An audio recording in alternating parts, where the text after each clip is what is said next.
साम्राज्य सामान्यांचा असामान्य. अक्कलकोट तालुक्यातील बोरेगाव जिल्हा परिषद शाळेस जिल्हा परिषद सदस्या सौ शांभवी कल्याण शेट्टी यांनी सदिच्छा भेट देऊन पाहणी केली. बोरेगाव येथील जिल्हा परिषद प्राथमिक मराठी शाळेस चपळगाव जिल्हा परिषद गटाचे सदस्या सौ शांभवी कल्याण शेट्टी यांनी सदिच्छा भेट देऊन शाळेची पाहणी केली. सर्वप्रथम सौ शांभवी कल्याण शेट्टी यांची शाळेचे मुख्याध्यापक शशिकांत वसंतपुरे व सरपंच जगदेवी स्वामी यांच्या हस्ते स्वागत आणि सत्कार करण्यात आले.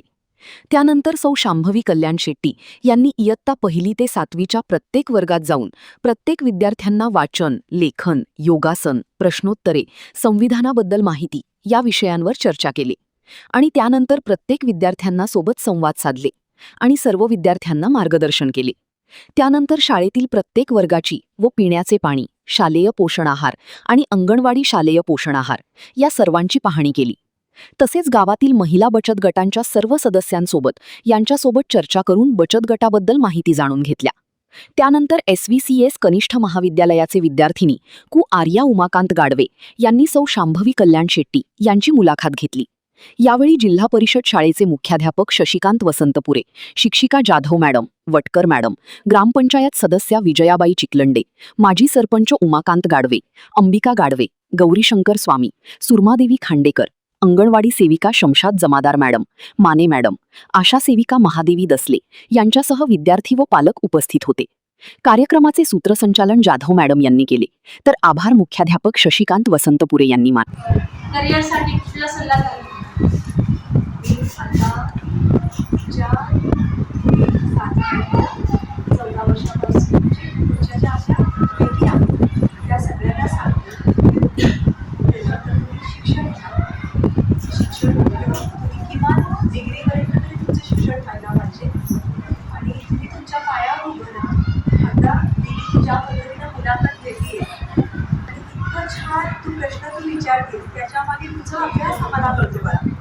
त्यामुळं प्रत्येक मुलींनी जो तुम्हाला तुमच्या शिक्षणामध्ये तुमच्या प्रत्येक एक जे ते शिक्षण 12वीपर्यंतचं असेल किंवा डिग्रीमध्ये असलं ते जे काही शिकतात ते तुम्ही समजून घेण्याचा तुम्ही एकदम प्रयत्न करा आणि त्याच्यासोबतच त्या शिक्षणाला आपण त्याच्या व्यवसाय म्हणजे तुमच्या ज्या काही आवडीच्या गोष्टी असतील तर नंतर त्या व्यवसायाच्या स्वरूपात कसं आपण त्याच्यामध्ये आपण त्याला कन्वर्ट करू शकतो त्याचा विचार प्रत्येक मुलींनी आणि मुलांनी केलं पाहिजे. 100% मुलींनी महिलांनी आर्थिकदृष्ट्या आपण जोपर्यंत कमवते होणार नाही तोपर्यंत आपण लग्नाचा वगैरे विचार केलाच नाही पाहिजे या मताची मी आहे. आणि आता हळूहळू प्रत्येक मुलींनी करिअरच्या दृष्टीने विचार केला पाहिजे आणि मुलींची लग्न वगैरे जर झाले असतील तर कुटुंबाला कन्व्हिन्स करणं असं नाही की तुम्ही कॉलेजमध्ये वगैरे जाऊनच तुम्ही शिकलं पाहिजे. तर तुम्ही घरी बसून पण तुमची डिग्री तुम्ही पूर्ण करा.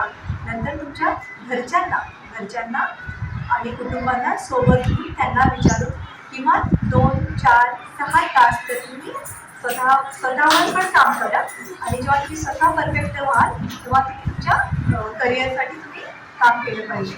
आणि वेगवेगळ्या क्षेत्रातले खूप चांगल्या संधी तुम्हाला आहेत. मी तर म्हणते की तुम्ही सगळेजण पण राजकारणात पण तुम्ही यायला पाहिजे. शिक्षण क्षेत्रात पण तुम्ही म्हणजे तुम्ही डॉक्टर, इंजिनियर, शिक्षक अशा सगळ्या गोष्टी तुम्ही करतच आहात. पण अशी शिकलेली माता, भगिनी, मुलगी जर ती राजकारणात आली तर राजकारण अजून चांगल्या पद्धतीनं हा क्षेत्र होऊ शकतो आणि खरंच हा क्षेत्र खूप चांगला आहे. सगळेजण खूप मदत करतात. मुलींनी इथंही करिअर करायला काहीच हरकत नाही. तर आज तुम्ही जे माझं कौतुक करताय त्याबद्दल खूप खूप धन्यवाद. पण याचं श्रेय मला नसून माझ्या सर्व शिक्षक स्टाफला, माझे कॉलेजचे असतील किंवा प्राथमिक पासून हायस्कूल ते काय ते सर्व शिक्षक मला जो कॉन्फिडन्स दिला त्याबद्दल आज इथं आहे. आणि मला कौटुंबिक सुद्धा सपोर्ट आहे. माझी आई असतील, वडील असतील, माझे आजी अडाणी असून सुद्धा मला सपोर्ट करते. याबद्दल माझा अभिमान आहे. आणि तुमचा जो अनमोल वेळ आहे तो माझ्या फक्त 5 मिनिटासाठी दिला त्याबद्दल तुमचे खूप खूप आभार. मला पूर्ण फुलाची पाकळी म्हणून तुमच्यासाठी छोटीशी भेटवस्तू आणली तर ते तुम्ही स्वीकारावी हे मी मनापासून धन्यवाद दिदी.